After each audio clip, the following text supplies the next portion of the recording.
જય શ્રી કૃષ્ણ મિત્રો, જય પુરુષોત્તમ ભગવાન। મિત્રો, આજે આપણે પુરુષોત્તમ માસની વદ 9નો અધ્યાય 24મો દીવાનો મહિમા વાંચીશું અને ત્યાર પછી કથા વાર્તા વણિક શેઠની કથા વાંચીશું। તો અધ્યાય 24 શરૂ કરીએ।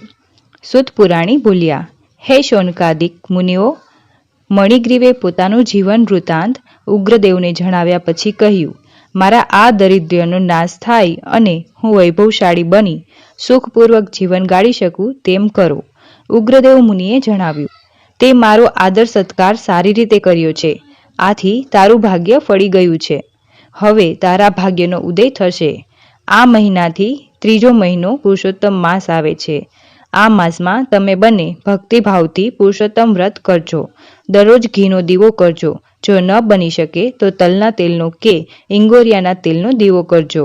પુરુષોત્તમ માસમાં દીપદાનનો માંથી સંપત્તિ, ધનધાન્ય, સંતતિ, કીર્તિ આદિ પ્રાપ્ત થાય છે। દીપદાનથી કુમારિકાને સુંદર અને ગુણવાન પતિ મળે છે। પરણેલ સ્ત્રી અખંડ સૌભાગ્યવતી બને છે। રોગીને તંદુરસ્તી મળે છે। પુત્રહીનને પુત્રની પ્રાપ્તિ થાય છે। વિદ્યાર્થીને વિદ્યા અને તપસ્વીઓને મોક્ષની પ્રાપ્તિ થાય છે। આ માસમાં દીપદાન કરવાથી 16 ગણું પુણ્ય હાંસલ થાય છે।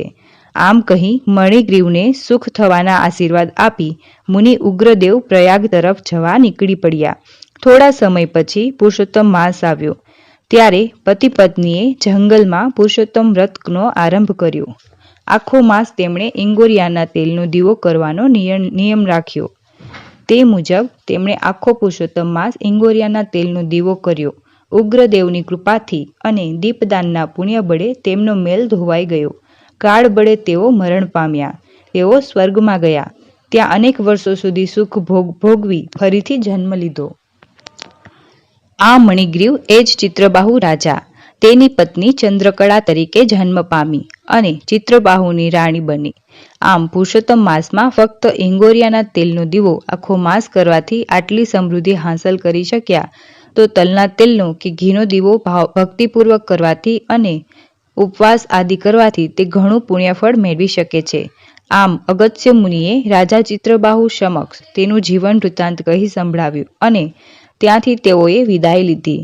શ્રી બૃહનાદિય પુરાણના પુરુષોત્તમ મહાત્મ્યનો દીવાનો મહિમા 24મો અધ્યાય સંપૂર્ણ થયો। હવે આપણે પુરુષોત્તમ માસની પાવન કથા વાંચીએ। વણિક શેઠ।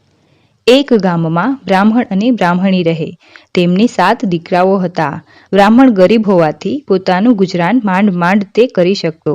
ભિક્ષાવૃત્તિ દ્વારા તે પોતાના કુટુંબનો નિર્વાહ કરતો હતો।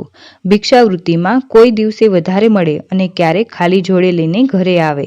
આનાથી ઘરમાં કકડાટ થયા કરતો। એક દિવસ એક પ્રતિભાશાળી સંન્યાસી બ્રાહ્મણને રસ્તામાં મળ્યા। બ્રાહ્મણે 2 હાથ જોડી પ્રણામ કર્યા અને નિરાશ વદને બોલ્યો, હે સ્વામીજી, ઘણો દરિદ્ર છું। આપ દરિદ્રમાંથી મારો છુટકારો થાય તેવો કોઈ ઉપાય બતાવો તો સારું।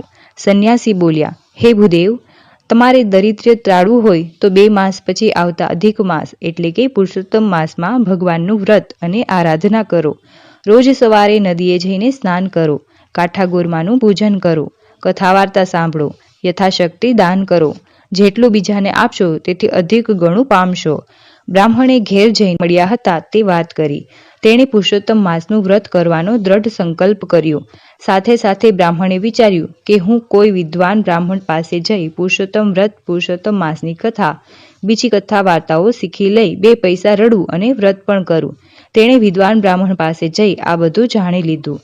પુરુષોત્તમ માસ શરૂ થતાં જ બ્રાહ્મણીએ વ્રત શરૂ કર્યું। બ્રાહ્મણ નદીએ સ્નાન કરવા જતો ત્યારે ભાવિક બહેનોને કાંઠાગોરમાનું પૂજન અને બીજા કથા વાર્તા સંભળાવતો।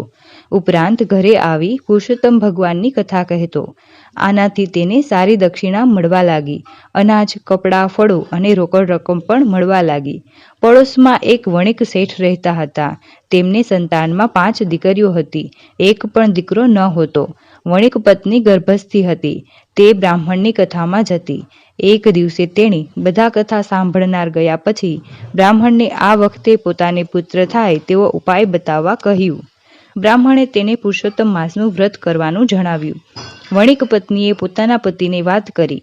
શેઠ ધર્મમાં માનતા નહીં, પુણ્યદાનમાં માનતા નહીં, છતાં આ વખતે પોતાની પત્નીને પુત્ર થાય તે આશયથી વ્રત કરવાનું કબૂલ્યું. કદાચ ભગવાન આ વખતે પુત્ર દે. વળી આ વ્રત સારું છે, એક ટંક ખાવાનું બચશે. પછી તો શેઠ પણ રોજ બ્રાહ્મણી સાથે નદીએ સ્નાન કરવા જાય, કથા વાર્તા સાંભળે. પુરુષોત્તમ ભગવાન પાસે આજીજી કરીને દીકરો માંગે, પણ જ્યાં દાન દક્ષિણાની વાત આવે ત્યારે વણિક આડું જોઈ જાય. એમ કરતાં શુક્લ એકાદશી આવી. એકાદશીએ રાત્રે વણિક શેઠને સ્વપ્ન આવ્યું. તેમાં પુરુષોત્તમ ભગવાન વણિક શેઠને ઉદ્દેશીને કહે, હે વણિક, તું ધર્મમાં માનતો નથી. તારી પાસે અઢળક સંપત્તિ હોવા છતાં કંઈ દાન કરતો નથી.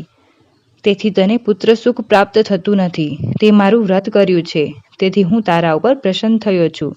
હું કહું તેમ કરીશ તો અવશ્ય તને પ્રાપ્તિ થશે. તારે ત્યાં પુત્રનો જન્મ થાય ત્યારે તારે પુત્રના ભારોભાર સોના મહોરો તોડીને તારી પડોશમાં રહેતા અને મારું વ્રત કરતા બ્રાહ્મણને આપજે. જો તું આમ નહીં કરે તો તારો પુત્ર જીવશે નહીં. પુત્રના વજન જેટલી સોના મહોરો આપવી પડશે. તેથી વણિક શેઠનું મન નારાજ થયું, પણ પુત્ર પ્રાપ્ત થશે તે જાણી અતિ આનંદ થયો. પૂનમના દિવસે શેઠાણીએ પૂનમના ચાંદ જેવા દીકરાને જન્મ આપ્યો. શેઠના આનંદનો પાર ના રહ્યો. દાયણે જ્યારે પુત્ર જન્મના સમાચાર આપ્યા કે શેઠે તેને પોતાની આંગળીમાંથી વીંટી કાઢીને ભેટ આપી. પુરુષોત્તમ ભગવાનની પૂજા કરી અને દિલ ખોલીને ગરીબ ગુરબાને દાન દીધા. પછી બ્રાહ્મણીને પોતાને ત્યાં બોલાવી પુત્રના વજન જેટલી જ સોના મહોરોનું દાન કર્યું. બ્રાહ્મણનું દારિદ્ર્ય ટળ્યું. આખી જિંદગી બેઠા બેઠા ખાય તેટલું ધન તેને મળ્યું. બ્રાહ્મણી અને શેઠાણીએ આજીવન પુરુષોત્તમ માસ વ્રત કરવાનો સંકલ્પ કર્યો. પુરુષોત્તમ કી આસ એક, દૂજી આશ નિરાશ. નદી કિનારે ઘર કરો, કબહુ ન લાગે પ્યાસ. બોલો શ્રી પુરુષોત્તમ ભગવાનની જય. મિત્રો, વિડીયો સારો લાગે તો નીચે કમેન્ટ કરીને જરૂર જણાવજો અને અમારી ચેનલને લાઇક, શેર અને સબસ્ક્રાઇબ જરૂર કરજો. જય શ્રી કૃષ્ણ મિત્રો.